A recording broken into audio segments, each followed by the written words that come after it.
Chandpur versus Jhenaidah উনো খেলার প্রতিযোগিতা শুরু হচ্ছে। এই প্রতিযোগিতায় অংশগ্রহণ করছে ঝিনাইদহ একাদশ বনাম কোটচাঁদপুর একাদশ। কিন্তু মজার কথা হচ্ছে কোটচাঁদপুরে এসে জানতে পারলাম এরা শতকরা 98% লোক গোসল করে না। এটা শোনার পরে তুই নিজে কদিন করনি? এটা শোনার পরে আমি যে বাড়ি দাওয়াতে আসলাম তাদের কাছে খাওয়াটাও আমার কেন যেন কেমন লাগলো। আম্মু কারণ এরা দেখো আম্মু বরফুপা কি বলছে এগুলো। গোসল করে না। এখন আমি লাস্ট পর্যন্ত কোটচাঁদপুর বাজার থেকে লাইফ বয় সাবান কিনে নিয়ে আসলাম। নেওয়ার পরে দুইটা লোক নিয়ে এদেরকে গোসলখানায় ঢুকায় সব গোসল টোসল করিয়ে আমরা খাওয়া দাওয়া শেষে আমরা এখন উনো খেলায় বসে গেলাম। উনো খেলায় করতে যে কোটচাঁদপুররা একটা গেমে হেরে গেছে, পরবর্তীতে একটা গেম তারা না জিতেও বলতেছে যে জিতেছে। আমি বাধ্য আমি জিতেছি। হ্যাঁ, বাধ্য হয়ে আমি কিসের বাধ্য? তুমি বৈষম্য করছো। বাধ্য হয়ে মেনে নিলাম কোটচাঁদপুর গেরে, কারণ যেহেতু ওদের বাড়ি এসে পড়েছি এখন মেনে নেওয়া ছাড়া আমার কোনো রাস্তা নাই। আমি আসছিলাম, তারপর পরে আমরা একটা বিয়ের ব্যাপারে আলাপ আলোচনা করার জন্য একটা বাড়িতে গেছি।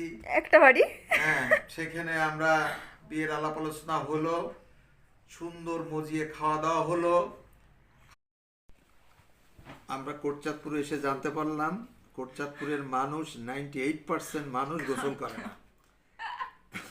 এই জন্য আমার যেহেতু শ্বশুরবাড়ির এলাকা আমি সবারকে আহ্বান করব, 2% এই আমার শ্বশুরবাড়ির লোকও কেউ গোসল করে না। এরা হ্যাঁ, এদেরকে আমি জোর করে এখন গোসল করাচ্ছি। গোসল টোসল এরা গোসল না করে 15 দিন যাবত এরা গোসল করে না। প্রমাণ দাও। প্রমাণ আছে, কারণ কোটচাঁদপুর এরা ইতিমধ্যে ফেসবুকে কোটচাঁদপুর এরাই এটা আপলোড দিয়েছে যে 98% লোক কোটচাঁদপুরের কেউ গোসল করে না।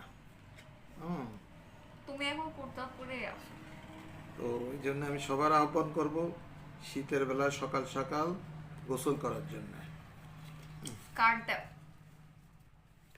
নে,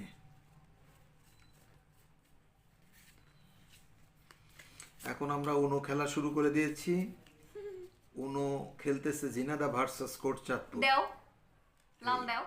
কোটচাঁদপুর একাদশ। স্কিপ।